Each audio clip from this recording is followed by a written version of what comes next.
I'm going to say this from a place of love, and I hope you take it from that. Up here, you're delusional. I'm sorry, but you're delusional. Because if the progressives that you are counting on, if they could fix this, they would have done it by now. Like, they've been in power, right? They've been in positions where they could have done it, and they chose not to. Now, full disclosure, I'm a little bitter because I worked for the province of Ontario in Canada, which is usually seen as a pretty progressive place.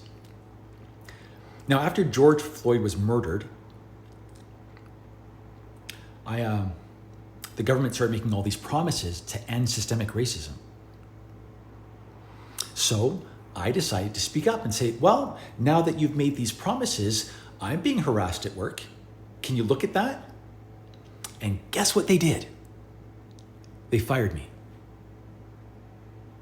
That's what they did. I worked for the province of Ontario, asked them to stop harassing me because of the color of my skin, and got fired of it. Because of that.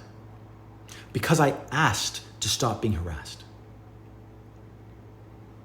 And I've reached out to all of the politicians. I've reached out to the NDP in my province. I've reached out to the Conservatives in my province. I've reached out to all sides saying, hey, can you deal with systemic racism? And the answer is no, because they don't care. Like, Marianne Williamson is the only person talking about reparations because she actually wants to solve problems. And your progressives are the problem. Full stop. And the reason they are the problem is because people like you keep counting on them to fix it, and you keep believing them, even though they've done nothing. Nothing. Gay marriage is legal. I have a friend in Florida right now who has to worry about getting unalived every time he goes to a bar in Orlando, Florida. The United States has become a third world country in front of your eyes, and you just don't see that. But I promise you, the rest of the world does. Put better leaders in charge of your country.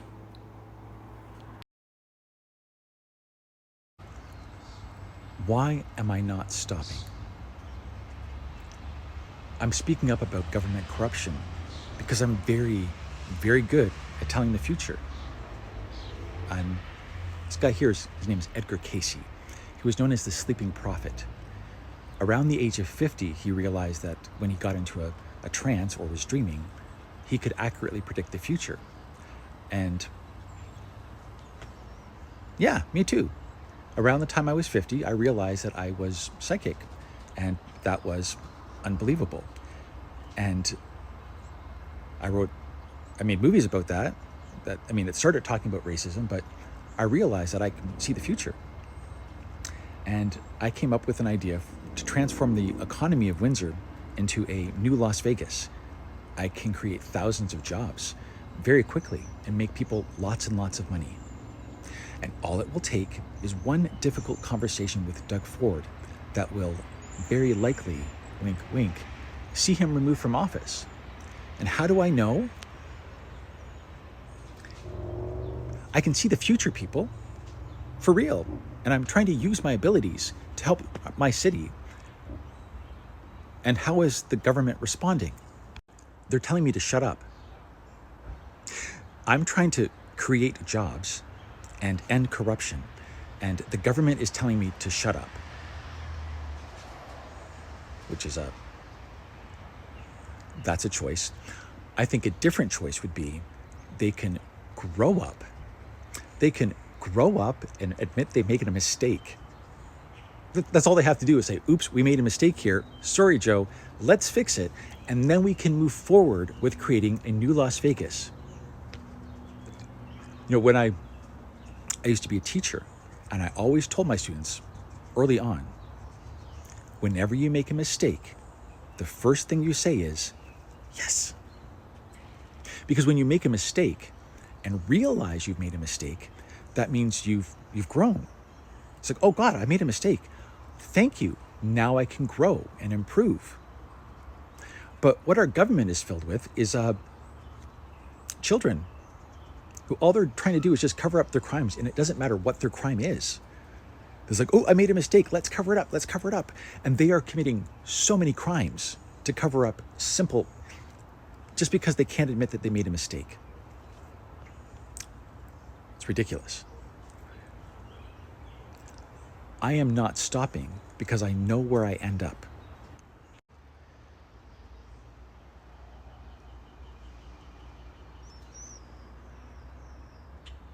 I'm going to fix what is wrong with the Conservative Party in Canada.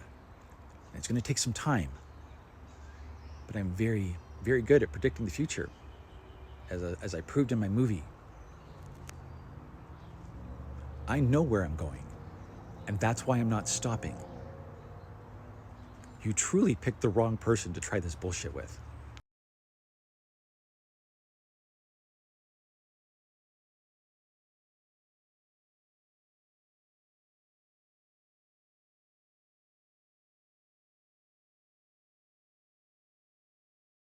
Consider using this for Devil's Mountain. I'm watching I can only describe it as a miracle. It's amazing. I'm watching the only existing video of Seth speaking through Jane Roberts. I stumbled upon it on Netflix.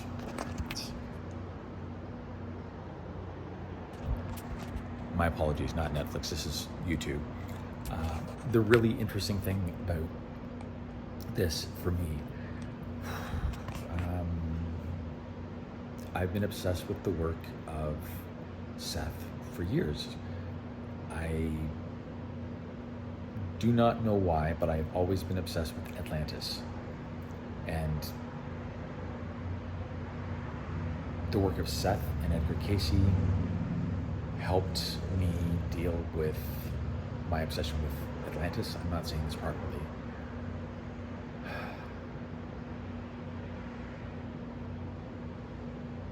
The point I wanted to record is this. And again, this is something, I'm saying this primarily for Devil's Mountain. I want to include it, but it's also unfortunately true that ever since I was a child, there has been something that has been trying to get me to leave my body. And I know that sounds weird. I gotta close this window, it's so fucking loud. I know it sounds weird, but when I was, it was the summertime, my teenage years, I can't remember the exact year, I'll have to look it up in my journal, but it was the summer that my cousin came down. My cousins Kelly and Rob came down. They were staying with me and my brother. I'll change this slightly better. Yeah, so my cousins Kelly and Rob came down to stay for not this summer, a couple weeks. And we were playing with the Ouija board. And I was reminded of this because Jane Roberts was talking about contacting entities through a Ouija board.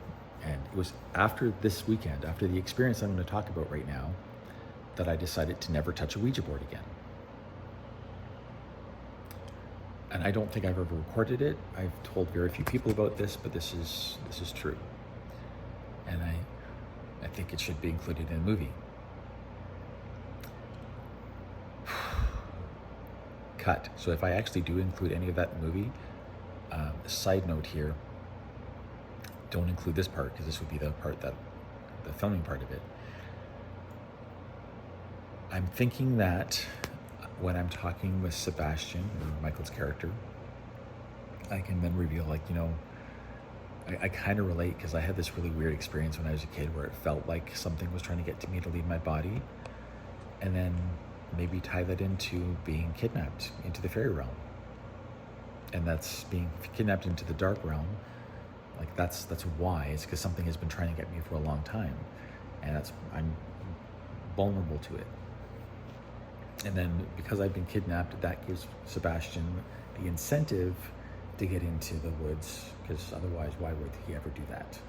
So that's his incentive. It turns him into a hero. He gets to go and save the guy.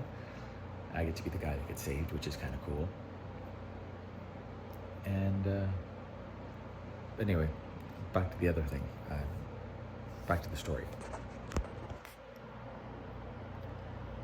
So we were playing with the Ouija board,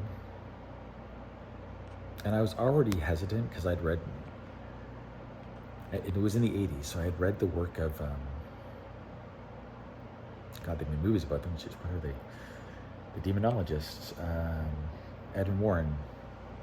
Ed Warren, what's the fuck's names? I can't remember any names. Anyway, I read the book, The Demonologist, about the Warrens, and I knew, because of that you should play with the Ouija board. But I was anyway. I'm talking with my hands, but I'm not even showing them. It's weird. But I knew it was a bad idea to play with the Ouija board. But I did anyway. And it told me some things, like I found out that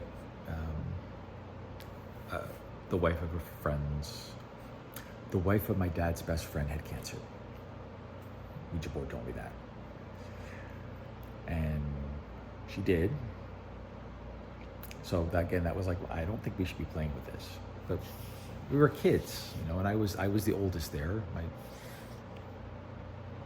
I might have been 10. Might have been 10. I can't remember the year, but it was after the release of The Demonologist, at least, so we know that for sure. But one of the things that came through was there was this entity, and it was telling us to leave our bodies. It was telling us it wanted us to astrally project to the moon. And I was saying, like, if we leave our bodies, that means that something can come in. Don't do that. But it kept kind of getting us to do that. And it gave us the initials. When we asked who it was, the initials it said were HPV. Now, I don't know why, but HPV, I always assumed was H.P. Blavatsky. I don't know why, now that I think of it. Like, it doesn't make any fucking sense, but in my head, that's what it was. HPV. I don't know. That's what it always came back to. H.P. Blavatsky. And it told me things. And here's the really annoying thing. Because I can't remember anymore what things I learned from Edgar Casey, what things I learned from Seth, and what things I just learned. Because I think maybe something has been trying to channel through me for a long time. Which is, again, something a crazy person would say. Now, the interesting thing about this recording of Jane Roberts talking about Seth is she doesn't really seem to think she doesn't want to assume that it is a spirit. She doesn't think that it's a spirit guide. She doesn't want to attach it to any dogma. And I'm like, thank you. Like, she's like, it's an experience. You can cloak it in a dogma, but it's just, she has no idea what it is. She's able to connect with another personality. And of course, then I'm thinking, is it just like an alternate personality? Is that what it is? Is it just dissociation? And it seems pretty much what it is. Like, you just dissociate and you become another person. Now, the part that I can't science away is when you're in that different state of consciousness, how do you have access to information that you shouldn't have? Now, my assumption is that it's just you have access to memories. Like, you've read a book, and again, maybe that makes science sense to me. You've read a book and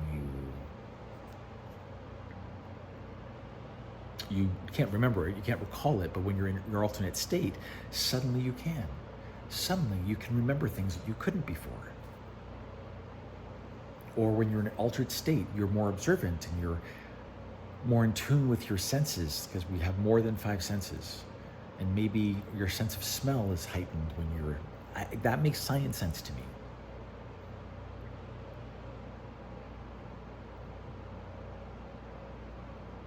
I can't science sense knowing the future. I can't. I can't science sense that when I saw the picture of Seth, he looked familiar, like someone I've seen. Because in the video, Jane Roberts' partner, Robert Butts, unfortunate name, is a painter, and he has painted what he thinks or what he believes Seth looks like. And as soon as I saw him, I'm like, yeah, I think I've seen that guy.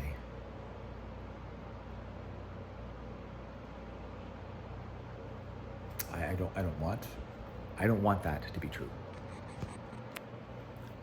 Jane Roberts died in 1984, which would have been, me seeing the figure of Seth would have been after that.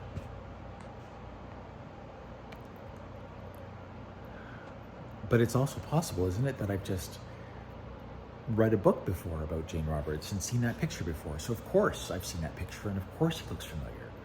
And that makes science sense. And I'm going to keep believing in science as long as possible, because it makes me feel a lot safer. It is July the 3rd, and I've been working on outlining for the whole day. So what you're looking at here are the current layouts for Devil's Mountain with the beats that I want to hit. I've tried doing it several different ways, but this way seems to work the best for me, just breaking it down into segments, and therefore I can move the segments around a little bit easier this way than trying to write it in a book. This allows for things to be moved around a little easier, and allows me to start with, here's what I need to happen, where are the beats. I think I have the movie now. I've been saying that for a while. I think I've got it, but yeah, sitting down to work on the storyboards and looking at the screenplay, I realized that this is what I need to do, just look at the overall beats that were happening. So now I can fully describe what the movie is to people and what it's not.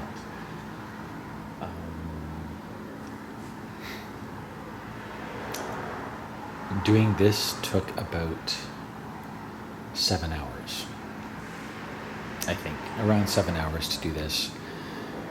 Compiling all of the notes that I've got so far, and basically all the story ideas and concepts, and trying to get them into the right order. But I think I've got it. There was something else I wanted to say though. Shit. I think I want to just come on camera and record that I've loved today. The experience of the last couple of weeks of just really taking myself seriously as a writer, as a screenwriter, and putting together something, I don't know, it feels more permanent, more powerful than a book. I know that it's going to have a larger audience, and I think that's why. Because when you do a low-budget horror film, it will find an audience. It doesn't matter how bad it is. There are people that are going to look out this movie. They're going to look for it. They're going to find it. And I'm going to have fans. I know that. And I can't explain how I know it, but I feel it.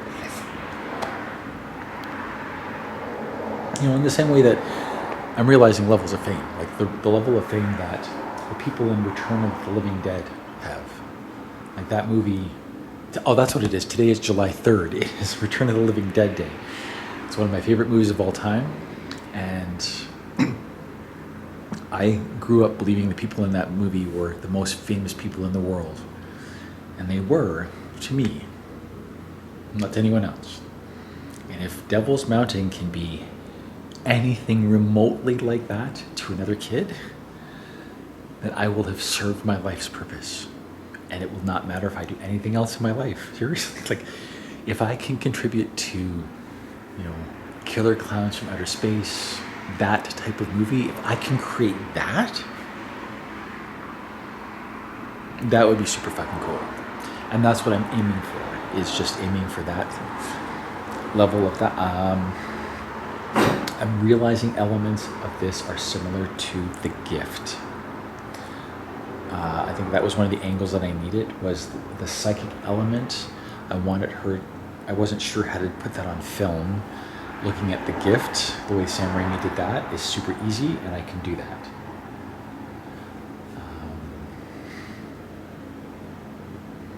As for tone, it's really tricky to go back and forth between being super funny and super scary, but I think I'm going to aim more for scary. I aim for scary, and then the jokes are just Michael being. I think that'll come across better. Because that's what I love about Killer Clowns from Outer Space. It's fucking creepy as hell, but also ridiculous. So that's just, anyway, I just wanted to record today, July 3rd, 2023. Movie is laid out. This is the version that I think with very few tweaks, this is the version that I'm going to shoot. And, who knows how it will end up in under edits, but I have this story now. I can describe it from beginning to end, and I need to get used to it because I need to be able to describe it to people from beginning to end. Synopsises are horrible. I hate them, but I need to get better at them. So now that I've got this, the rough layout, I can go back through my voice notes and make sure I added all the bloody 75 voice notes worth of stuff that I have to add in here. And then there's a whole bunch of video ones that I want to add in. I'll be able to do that this week as I work on the storyboard. And I need to work on the poster. Maybe that's what I'll do tomorrow. I will take a break from this, work on posters. I need to get that. I need to get a cover done for Ross as well. But so anyway, so I wanted to record it, and I'm going to try to stop working now.